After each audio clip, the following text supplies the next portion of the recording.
Olá pessoal, sejam muito bem-vindos ao CompactCast, o seu podcast compacto que descomplica o mundo financeiro. E hoje eu quero falar com vocês sobre uma questão muito importante, como que a gente compara o crescimento efetivamente de um país. Eu recebi uma postagem, e aí quem fez a postagem foi o Ricardo Amorim, que é um economista e bem conceituado, e na postagem fazia um comparativo, ele mostrava de 95, 2010 e 2023, a participação do PIB, né, global do G7 versus o BRICS.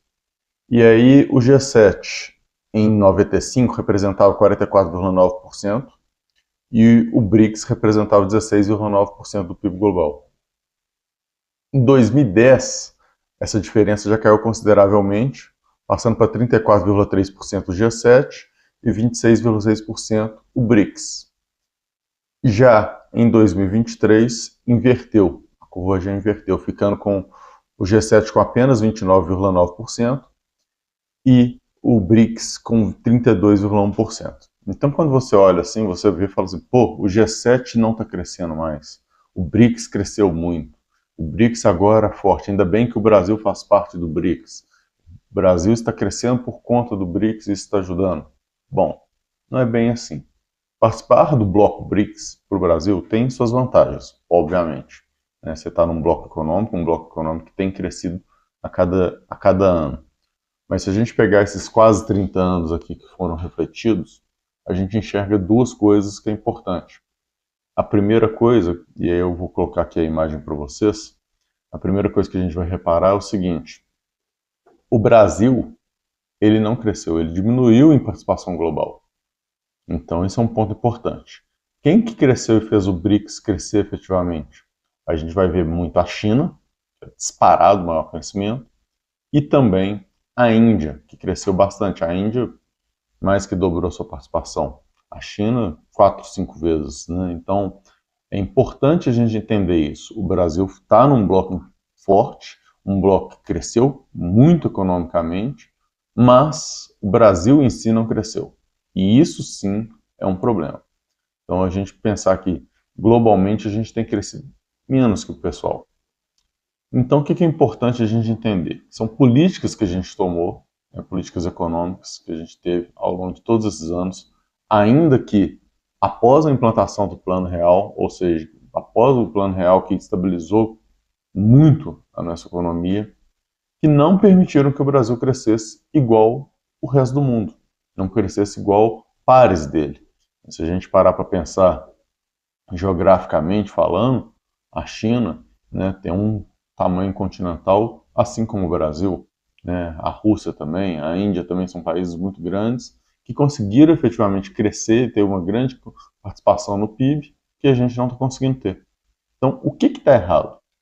Eu acho que a gente tem poucos problemas, mas que são muito grandes. Quais que são esses poucos problemas que eu quero dizer?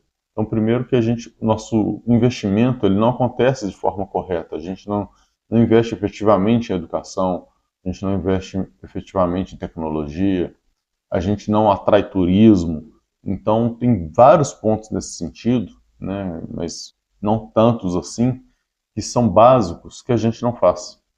Então, além de todos os problemas que a gente pode vir a ter, né, e aí entra corrupção, entra má gestão, entra tudo que você puder imaginar, eu estou querendo dizer principalmente que o nosso foco de investimento para poder fazer o país crescer não aconteceu.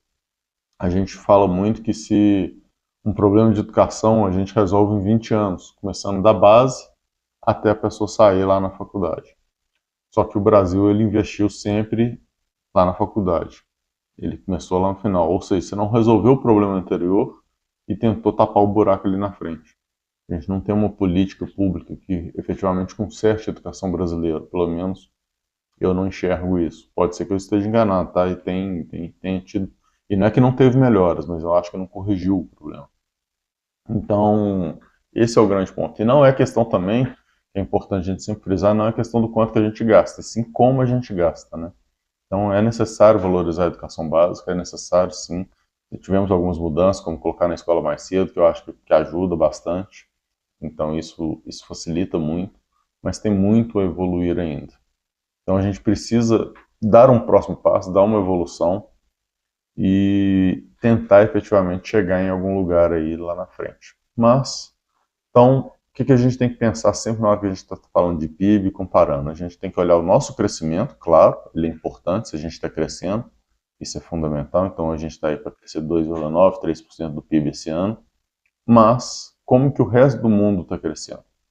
Isso é muito importante, porque se o mundo estiver crescendo 5% e a gente estiver crescendo 3%, nós estamos crescendo pouco. O que a gente está crescendo é porque o mundo cresceu. Então, automaticamente, a gente vai junto. Mas, só que se a gente vai ficando para trás, isso gera um impacto. Então, o Brasil está ficando cada vez menor em termos de poder econômico e, aí, consequentemente, menor sua influência para o resto do mundo também. Então, vamos pensar um pouquinho nisso, vamos avaliar os números, comparando não só o grande número, né, o BRICS como um todo, versus o G7 como um todo, como a gente tem que comparar todo mundo. Inclusive, vale na comparação a gente comentar o quanto que o Japão diminuiu, né, de influência de 95, de participação do PIB de 95 para 2023, e também os Estados Unidos também diminuiu um pouco, né? Agora a gente tem que entender também que talvez o seguinte, a diminuição deles pode ser simplesmente pelo grande crescimento aí que a China e a Índia tiveram, né? Então, que isso obviamente impacta também para o Brasil, mas de forma geral os dois estão crescendo aí muito mais do que a gente. E quando a gente compara visualmente falando, né, a diminuição do Brasil ela é maior, né, proporcionalmente, que a diminuição dos Estados Unidos. A diminuição do Japão não, a diminuição do Japão já foi muito grande. E o Japão tem anos aí vivendo com taxa zero, agora teve um pouco de aumento de taxa. Por quê? Porque está tentando crescer a sua economia de qualquer jeito, estimular a economia, e lá é um problema seríssimo isso.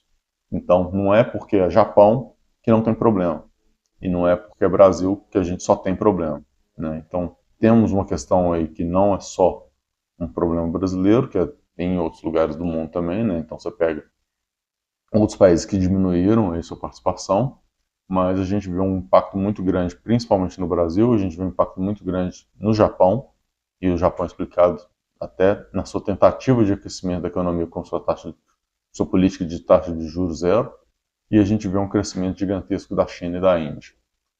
Repara muito bem aqui nessa imagem, e espero que vocês comentem aqui o que vocês acharam. Muito obrigado e até a próxima. Tchau, tchau.